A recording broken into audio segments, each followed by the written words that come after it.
Assalomu alaykum, hurmatli tinglovchilar. Bugungi ma'ruzamiz mavzusi maktab yoshidagi bolalar va o'smirlar ovqatlanishiga bo'lgan go'zal talablar.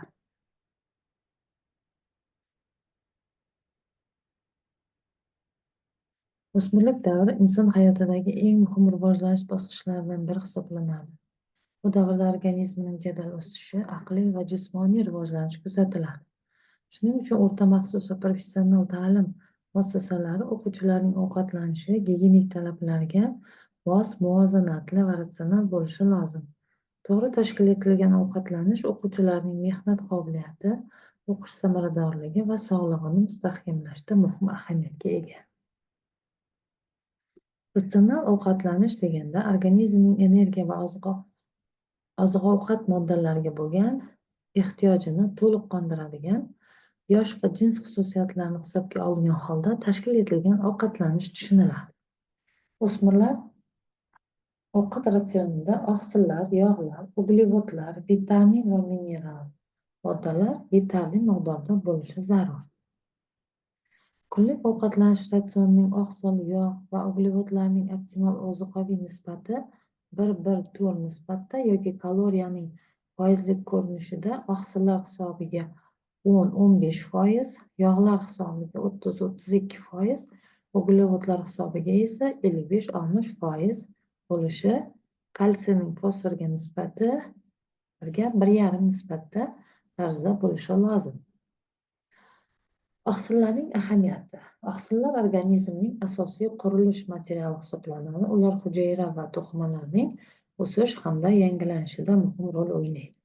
O'rta maxsus va professional ta'lim muassasalari o'quvchilari uchun oqsilga bo'lgan kundalik ehtiyoji o'g'il bolalarda 98-113 gramm, qizlarda esa 90-104 grammni tashkil etadi. Ratsionda hayvon oqsillari, go'sht, baliq, tuxum, sut mahsulotlari yetarli bo'lishi muhimdir. Yog'lar organizmni energiya bilan ta'minlaydi hamda vitaminlarning o'zlashtirilishiga yordam beradi. O'smirlar uchun yog'larning me'yoriy miqdori o'g'il bolalarda 100-115 gramm, qizlarda esa 90-104 gramm bo'lishi kerak. Shu jumladan o'simlik yog'lari umumiy yog' miqdorining muayyan qismida tashkil etishi lozim. Uglevodlar organizmning asosiy energiya manbai hisoblanadi. O'smirlar ratsionida murakkab uglevodlar, don mahsulotlari, sabzavotlar va mevalar ustun bo'lishi lozim. Uglevodlarga bo'lgan kundalik ehtiyoj o'g'il bolalarda 425-489 gramm, qizlarda esa 360-414 grammni tashkil etadi. Kunlik energetik ehtiyoj esa mos ravishda 3000-3450 kilokaloriya va 2600-2990 kilokaloriyani tashkil qiladi. Maktab yoshidagi o'g'il bolalar va qizlar uchun mineral moddalarning me'yorlari berilgan bu jadvalda. Mineral moddalar kalsiy, fosfor, magniy va temir va yod moddalarining o'g'il bolalar uchun va qizlar uchun alohida me'yorlar ko'rsatilgan.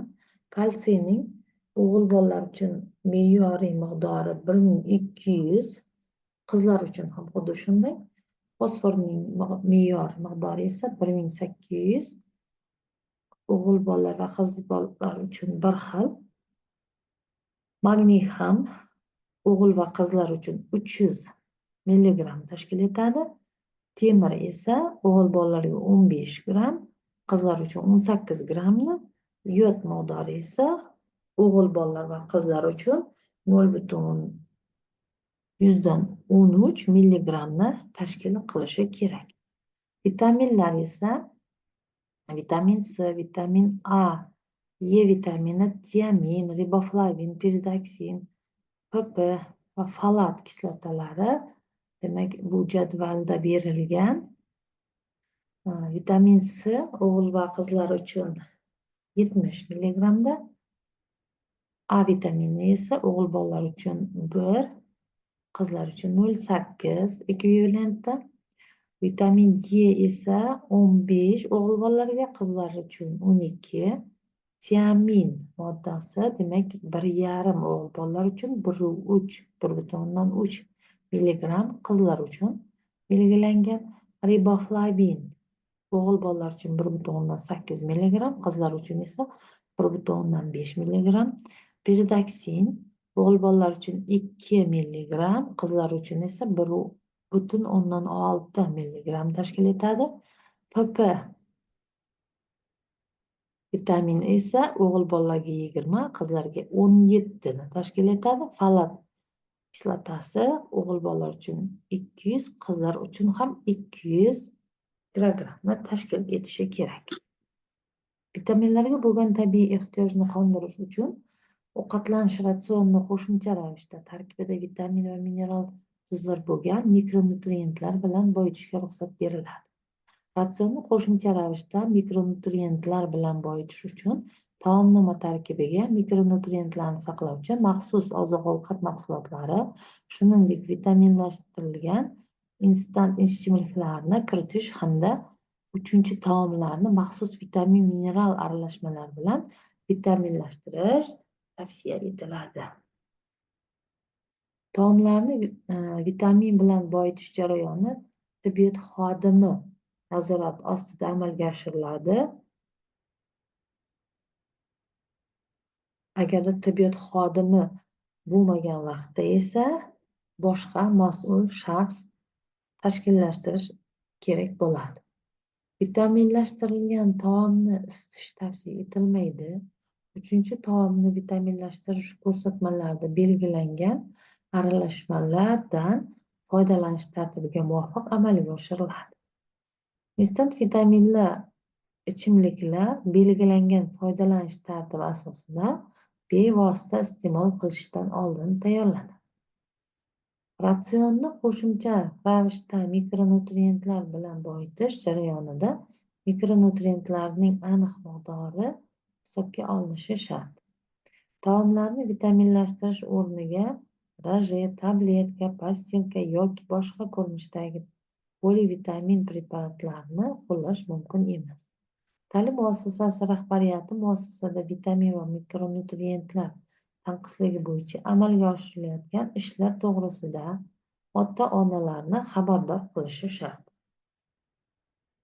O'quvchilarning ovqatlanishida parhez tamoyiliga rioya qilinadi. Bunda ovqat tayyorlashda qaynatish, bug'lash, dimlash, qovurish va tomlash usullariga e'tibor beriladi. Kunlik ovqatlanish ratsioni tarkibiga go'sht, sut, sariyog' va o'simlik yog'i, bug'doy noni kiritiladi.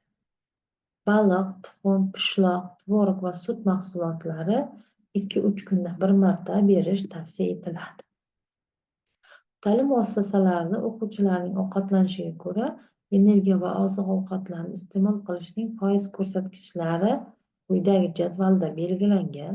Bunda ovqatlanish turi va ozuqa moddalari va energiyaga bo'lgan bir kunlik talab miqdori berilgan.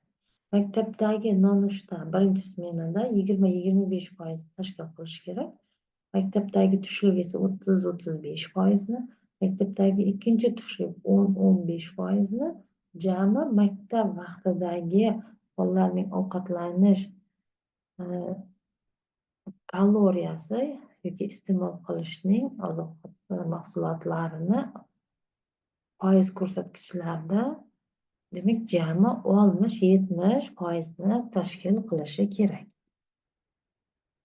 Nonushta salat, issiq ovqat va issiq ichimlikdan iborat bo'lishi kerak. Sabzavot va mevalar berilishi tavsiya etiladi. Tushlik tarkibiga salat birinchi va ikkinchi taom asosan go'sht, baliq yoki parranda go'shtidan tayyorlangan bo'lishi kerak. Issiq ovqat hamda ichimlik kiritiladi. Salat yangi uzilgan yoki tuzlangan bodring, pomidor, karam, qizil lavlagi, sabzi, qovoq va boshqalar yangi ko'katlar qo'shilgan holda tayyorlanadi. Porsiyalangan sabzavotlardan ham foydalanish mumkin.